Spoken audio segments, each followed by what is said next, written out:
Hello viewers, we welcome you to yet another interesting episode of the program Everything Catholic, where we discuss everything and anything about the Catholic Church. We are glad to have you join us for yet another episode, and I am Reverend Father Silvanus Ame.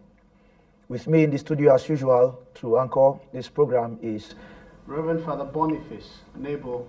Today, dear brothers and sisters, we'll be talking about the marks of the church and the hierarchy of the church, still continuing our discussion on the creed, which is a discussion we've been having for some weeks now. And we have in the studio with us a very distinguished guest to help talk about this topic and throw a lot of light on it. In the studio with us is Reverend Monsignor Sunday Michael Sasa. Monsignor Sasa was one-time rector of the prestigious SS Peter and Paul Major Seminary, Bodija, Ibadan. He was that for 6 years. He was also a lecturer in St. Thomas Aquinas Major Seminary, the great St. Thomas Aquinas of Makurdi, for 8 years. And currently, Monsignor Sasa is the head of Department of Philosophy, Veritas University of Nigeria, Abuja. Monsignor, we are most pleased to have you join us. Welcome, Monsignor. Thank you.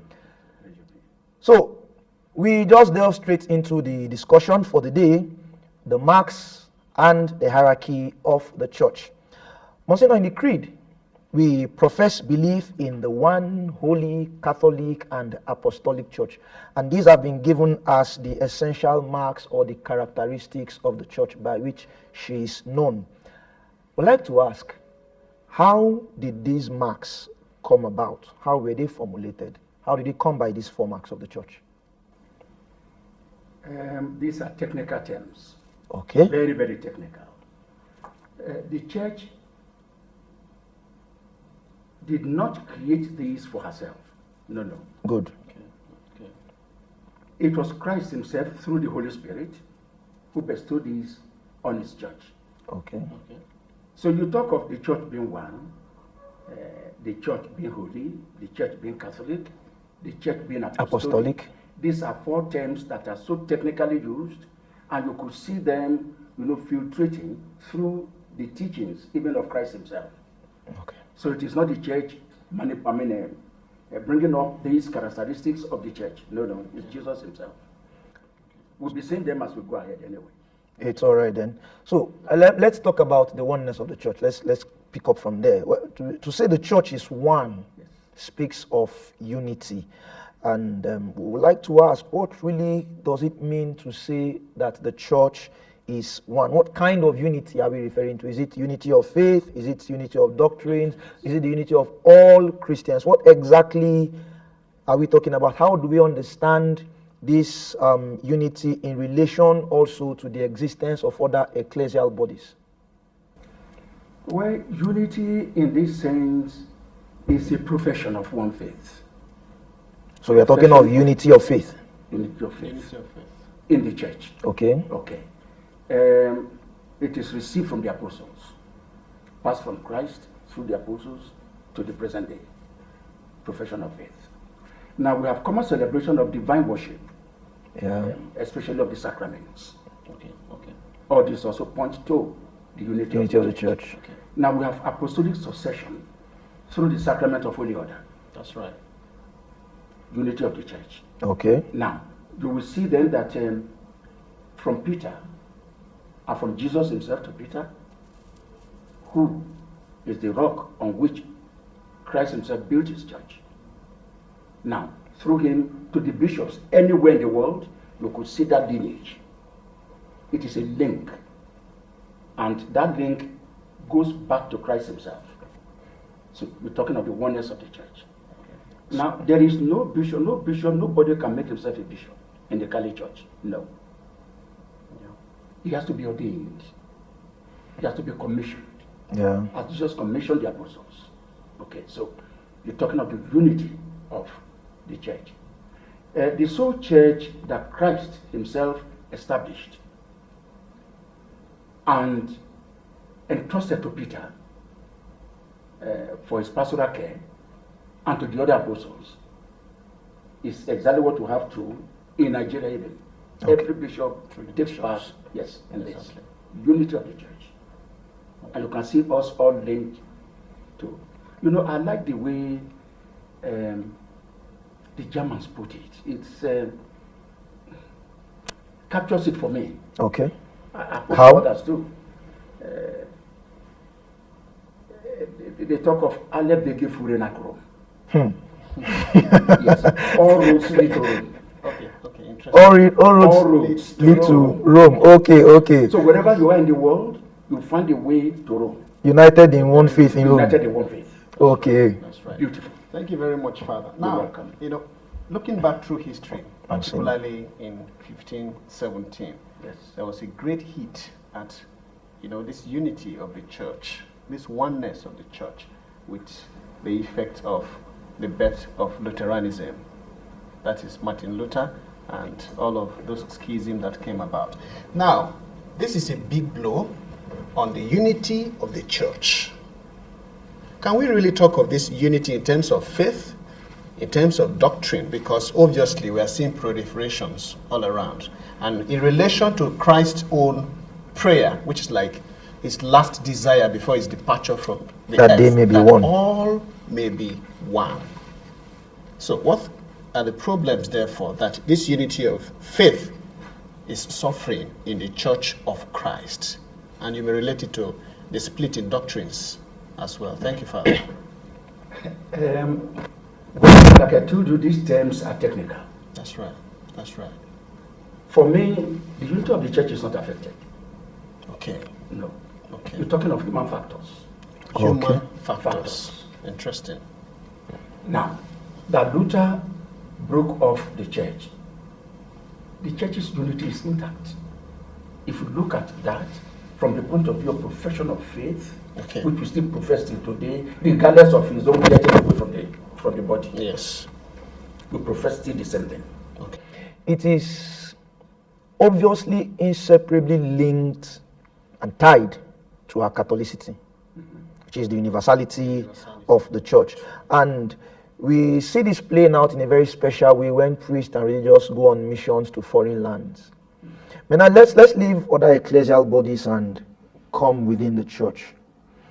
Recently, during the last synod on the Amazon, to a large extent it focused on the matter of shortage of priests, ordained priests for those regions. And then there were proposals for married men to be ordained into the Catholic priesthood, married men of integrity who have been faithful to the church and proven and distinguished themselves. But then there were other very strong arguments from other quarters, asking rather for missionaries to be sent from where there is, quote and unquote, an abundance of vocation, citing Africa and and Asia as examples. And we didn't see that going too well with some persons accepting that kind of proposal. Let's use another example. The case of our diocese here in Nigeria, Ahira, where they rejected a bishop that was appointed for them on the grounds that he's not a son of the place. Looking at all of these in context, in the context of the unity and the Catholicity of the church, supposing your opinion was sought by the Holy Father in all of these matters, what would it have been? Well, there are, like I told you, these terms are technical. I will always say that. Fall back to that. Yes, I will fall back to that. You talk of the universality of the church.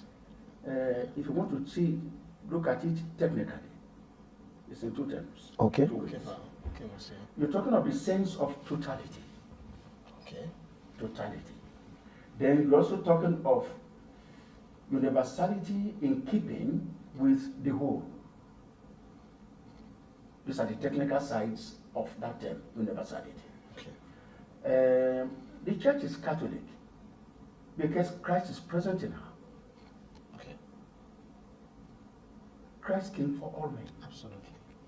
Yeah. He came for all, regardless of wherever anybody may belong. As I told you, he came for all. So the universal perspective of Christ's own mission is very, very important in this case. Okay, you talk of universality from that point of view, and you talk of Catholicism from that point of view. Now, wherever Christ is, there is the Catholic Church. Okay. Now, the church is Catholic because she sent out to the whole world. That's part of her characteristic as Catholicity, the Catholicity of the church, and then of course the universal nature of the church. Now, each group united, you talk of even the parishes, for example. Once a parish is united with the pastor, Christ is there. Okay. That parish united with the bishop of the diocese, Christ is there. And the diocese united with the universal church. Okay, before you go into that, Monsignor, we'll just go for a very short break, and when we come back, we shall pick up from these points you are just going to introduce now. Don't go away, stay with us. It is still the program, Everything Catholic. Everything Catholic, a program that discusses anything and everything about the Catholic Church, faith, doctrines, morals, canon law, church governance, papal documents, you name it. As long as it is Catholic, it shall be discussed. Join Father Ahmed Silvanus and Father Nebo Boniface, two priests passionate about teaching the true faith of the Catholic Church, as their hosts bishops, priests, religious and distinguished laymen and women to discuss and simplify the wealth of the Church's teachings. Everything Catholic, showing on Catholic television, CTV. Everything Catholic, teaching the faith. Welcome back. It's still the program, Everything Catholic. And we still have Monsignor Sasa with us in the studio to discuss the marks of the church and the hierarchy of the church. And just before the break, Monsignor was going to speak to us about the issue of people rejecting the bishop sent to them as it affects the Catholicity and the unity of the church. So, Monsignor, you could just pick up from there, please. Yes. You can group that, put that under the human factor of the church. Human factor of the church. The Pope has made his own appointment. That is valid. Okay. Now, some people say they don't want him. If you look at it technically, Christ himself says, if you accept me, it is not me you are accepting. The one who sent You are accepting the one who sent me. Okay. Now, I think we are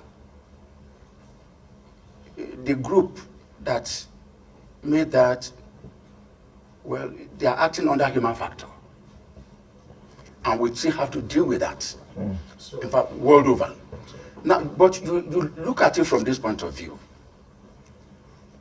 Earlier on, the early part of our history as a church, we had white men who came all the way from either Ireland or wherever, and they were bishops here. Yes. And we accepted them. We worked happily with them until they left, one after the other. We were happy with them. Now, one of our own,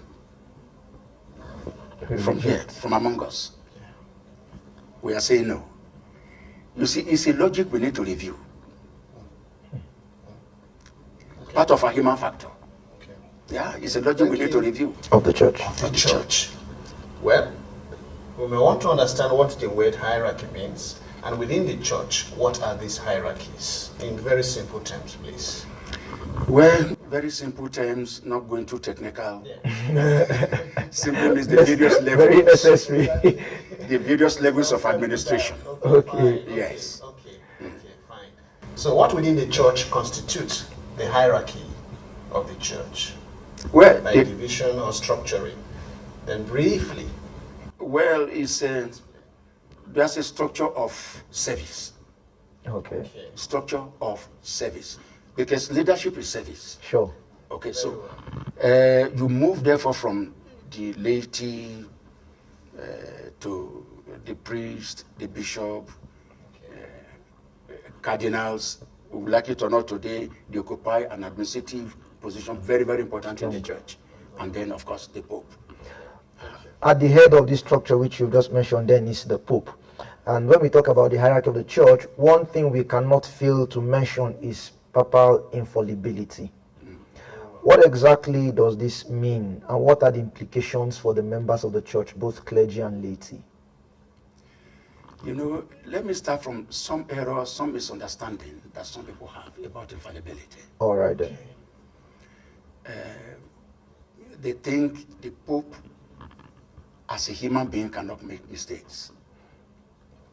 No, that's not true. But the Pope cannot make mistake when it comes to matters of the church that has its own system of arrival. You see, before the Pope arrives at something, there has been consultations along the line, a procedure. By the time it comes out, it is a sound stand of the church. Particularly of faith and morals. So when we say the Pope is infallible, we are not referring to the Pope as a person, we are referring to the office. But in his person is the church. You see, it's a little bit complicated. Okay. You cannot remove him from that whole structure and understanding. Even as a person. Even as a person. It's like talking of Christ. In Christ is the church. He stands his own. In fact, Christ is the symbol of the church. As the Pope is the symbol of the church, humanly speaking, on earth here. Because he's the vicar of Christ. The vicar of Christ. So to put it very simply for anybody to understand without much difficulty, when we say the Pope is infallible, the Pope cannot err, exactly what are we saying? That the Pope cannot make mistakes, or that when the Pope is in consultation with other organs of the church and then he's making a pronouncement, that pronouncement cannot be in error? You know, since we say we should go to the grassroots, yes, let's go to the grassroots. When the papa of a family comes out to say, for example, I remember when we were young, Papa used to tell us, you don't shout in the afternoon. That's a new one. Don't shout in the afternoon. Because you shout in the afternoon, the gods may not favor you. So that put fear in us. But then later, we got to discover that Papa, when he returned from the farm, he needed rest. So he didn't want disturbance. Exactly. He needed to sleep to be able to wake up again as a whole the following day to go to farm and fetch us food. So without that rest, he cannot muster enough energy for the following day's job. Okay. All right. So these were fables, some stories that were gathered, but we children will not understand the technicality of that. If it is just say, Papa is sleeping, we can afford to do many things, you know, play pranks and so on. But when it comes to gods, I mean, you will shrink. Now, when you're talking of, you know, such technical terms brought to the grassroots, you can't avoid infiltration of some technical things that the words are just precise. You oversimplify, you run the risk of misunderstanding. And the meaning may be lost. And the meaning may be lost. Interesting. Okay, thank you very much, Father. Yeah. You're welcome. Still on our discussion today concerning the marks of the church. Yes. We say the church is holy. Holy. We also know that, well, by structuring, we have the church triumphant, the militant as well. Okay. Then the church suffering. Now, the holiness of the church, upon which is it defined? Because absolutely, we here are of, you know, sinners struggling to become triumphant, become members of the church triumphant, that is the saints in heaven.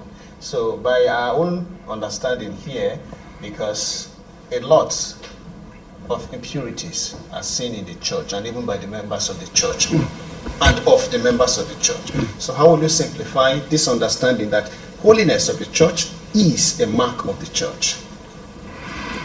And upon which is this? I'm back again to my starting point. It will continue to reoccur. It's technical. Okay. The marks of the church are technical. All technical. Exactly. All right. Now, when you talk of the holiness of the church does not come of her own. No. Yes. It's a product of Christ himself. He established the church. We all believe Christ is holy. So it's founded God is holy. holiness of Christ. Foundation. So the church is holy because carries within her the mark of Christ, who is holy, the mark of God, who is holy. Now, besides,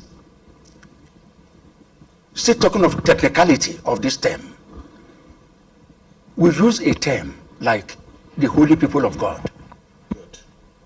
The holy people of God. Chosen by him. Exactly, and you're referring to the church, the holy people of God. These are people when assembled in the name of Christ are holy. Okay, Monsignor, we will take one last question since we don't have much time anymore. Yes. And still on this subject of the holiness of the church, and we'll wrap up there. We say the church is holy, no doubt. And then the church has the divine and the human elements all present together, just like the two natures of Christ, the divine and the human natures of Christ. And I would like to ask a question, therefore, what does the effects of the, what effects rather does the fault of the members of the church have on the holiness of the church, if any? We'll just take that very briefly so that we wrap up. Father Boniface has given it a kickoff. Okay. Yeah. So when we'll he continue rolling it. mentioned the fact that the people of the church, you find limitations among us. So what if we are limited? We are limited because we are not God.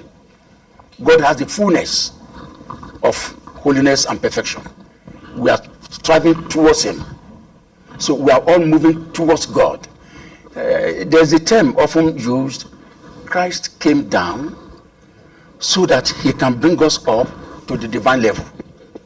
So does it mean therefore that this church, though holy, is also in need of purification? Purification, that term is too strong. Purification, okay, yes, if you say it from the point of view of Christ's grace, purifying us so that we can become better, who we should be. Okay, because we should be like God. That's our struggle. We should move towards him. Thank you, Monsignor. Now, but please don't end it just that way. Don't end it that way, because of those who are hearing us, who are listening to us and want to hear us and share from us. Still talking of this holiness, there is imperfection found among us. Yes. Well, perhaps it's expected because of our limited nature. Okay. But don't forget that it is like the story of one who is going to the market, all right, and it's raining. He falls. And he says, no, I'm hungry. I need to go and buy food. He stands up. He falls again. He stands up. He falls again. He stands. He will arrive at the market. But it's making progress. He's making progress. No matter how slow it may be, he will get to the market. As against somebody who falls and says, look, there's no point going again because it's still raining. And the ground is very slippery. It's better to remain where I am. Irrespective of the faults, the limitations of the members of the church, we still keep striving towards perfection. All right, we'll leave it on that note for today, and that's the much we can take on the program Everything Catholic. We've had with us Monsignor Michael Sasa, a very distinguished person in the Catholic Church and academician, and we thank you for coming for this program. Thank you very much, Monsignor. Thank you. Dear brothers and sisters, that's all we can take today. The program remains Everything Catholic. I am Father Silvanus Ame, and I encourage you to please join us same time, same station next week. God bless you. God bless you, and do stay safe always. Yeah.